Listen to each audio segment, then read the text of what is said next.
ওয়া বারাকাতুহু।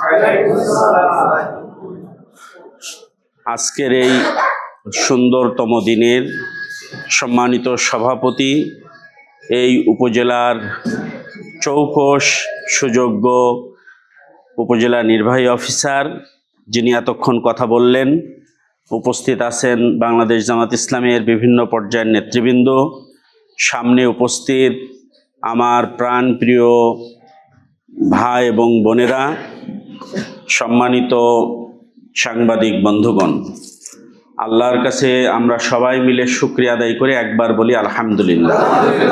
রাসূলুল্লাহ সাল্লাল্লাহু আলাইহি সাল্লামের উপর দরুদ ও সালাম পেশ করে বলছি সাল্লাল্লাহু আলাইহি সাল্লাম। আমি আপনাদের সামনে এই নির্বাচিত হয়েছে 1 মাস কয়েকদিন। বিকাশ পেমেন্টে 10,000 টাকার বেশি অফার, শপিং চলছে তো। এরপরে আমাদের সারা বাংলাদেশের সরকারের প্রধানমন্ত্রীর তহবিল থেকে সকল এমপিকে 10 লক্ষ করে টাকা দিয়েছে তার নির্বাচনী অঞ্চলে। সেই হিসেবে আপনাদের এখানে আমরা যে টাকাটা দিয়েছি সেইটা প্রতিজনের 2,000 করে টাকা পাবেন।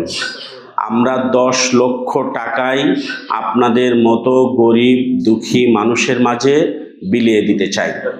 খুব ভালো হতো যদি আমরা বাড়ি বাড়ি গিয়ে আপনাদের কাছে পৌঁছে দিতে পারতাম, তাহলে আপনারা সম্মানিত হতেন, আমরাও সম্মানিত হতাম। কিন্তু সময় কম থাকার কারণে আমরা আপনাদেরকে এক জায়গায় ডেকেছি। এক জায়গায় ডাকার কারণে আপনারা মনে কিছু করবেন না, আমাদেরকে ক্ষমা করবেন। ভবিষ্যতে উন্নয়নের জন্য আমাদের দ্বারস্থ হওয়া লাগবে না, আমরাই বরং আপনাদের কাছে পৌঁছে যাব। আপনারা পেরেশানি হবেন না। মসজিদ, মাদ্রাসা, এতিমখানা, সরাইখানা, রাস্তাঘাট, পুল, শাখো, যেটা উন্নয়ন প্রয়োজন সেই বিষয়টুকু আমাদের নখদর্পণে আছে, আমরা সেই জিনিসটুকু ঠিক করব ইনশাআল্লাহ। বিকাশ পেমেন্টে 10,000 টাকার বেশি অফার, শপিং চলছে তো। আমরা এই কাজগুলো করার জন্য উদ্বুদ্ধ হয়েছি এই থেকে, হাসরের দিন বলিবেন খোদা, হে আদম সন্তান, তুমি মোর সেবা করো নাই, যবে ছিল রোগে অজ্ঞান। মানুষ বলিবেন তুমি জগতের স্বামী, তোমারে কেমনে করিব সেবা, সে কাজ কি হয় কহু। মানুষ বলিবেন দেখনি খোদা, দেখনি মানুষ কেঁদেছে রোগের ঘরে, তারই শুশ্রূষা করিলে সেথাই পাইতে মরে।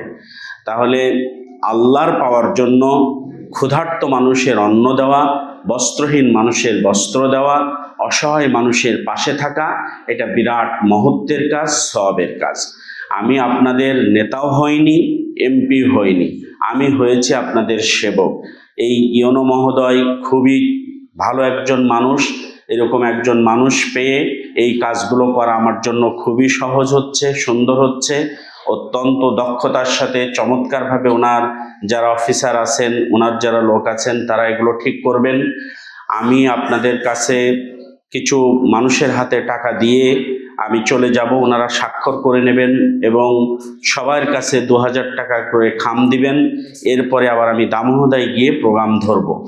এই কারণে আপনাদের কাছ থেকে আমি বিদায় নিতে চাই।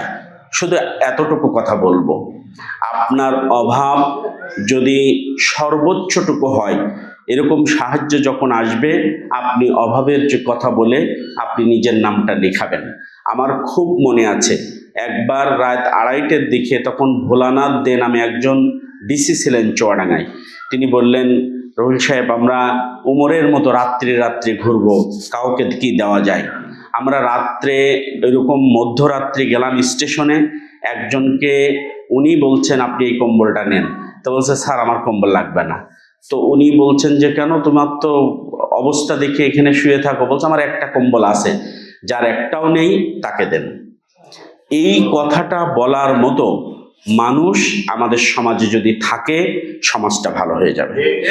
আর একটা কথা, আপনারা যারা কবরী রোড দিয়ে গেছেন, দেখবেন কবরী রোডের ঠিক কলেজ রোডের মাথায় ডান দিকে একটা নিজেই একটা বেড়ার ঘর বানিয়ে, সালাদ চট্টর দিয়ে ঘর বানিয়ে একটা মহিলা থাকে।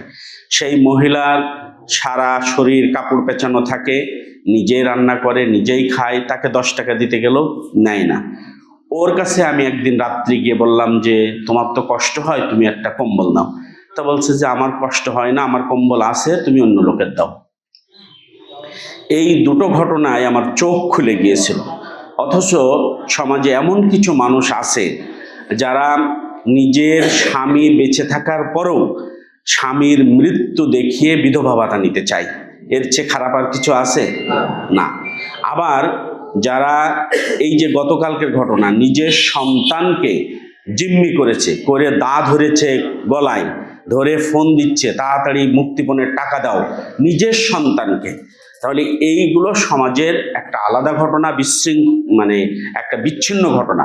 তবু এই ঘটনার প্রভাবও সমাজে পড়ে। আমরা আপনাদেরকে অনুরোধ করব, এবার আপনারা পেয়েছেন, আগামীবার যারা যদি এরকম ফান্ড আসে আমরা যেন অন্য মানুষের নাম লেখাতে পারি, সেজন্য আপনারা আমাদের অনুমতি দেবেন। পারবেন তো ইনশাল্লাহ? ঠিক আছে। আমরা বাই রোটেশনে একটার পর একটা সবাইকে দিতে চাই, সবার কাছে আমরা পৌঁছাতে চাই।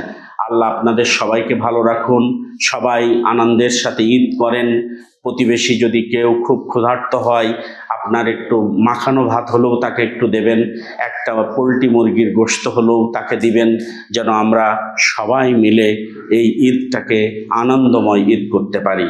আমাদের সন্তান, আমাদের ভাই ব্রাদার যারা দূর থেকে আসবে, তারা যেন নিরাপদের সাথে বাড়িতে আসে, আবার বাড়িতে ঈদ করে ফিরে যেতে পারে, সেজন্য আল্লাহর কাছে দোয়া কামনা করছি। আর যারা সরকারি দায়িত্ব পালনের জন্য নিজের সন্তান বাবা মার কাছে যেতে পারেনি, আল্লাহ তাদের দুনিয়াতে সম্মানিত করুন, আখিরাতেও সম্মানিত করুন। যারা আমাদের জন্য পাহারায় রেখেছেন, আমাদের নিরাপত্তার জন্য থাকছেন, আমাদের কাজ সহজ করার জন্য থাকছেন, আল্লাহ তাআলা তাদের সকলকে মনের আশাগুলো পূর্ণ করে দিন। আমিন। আপনারা সবাই আমার জন্য দোয়া করবেন। আল্লাহ হাফেজ।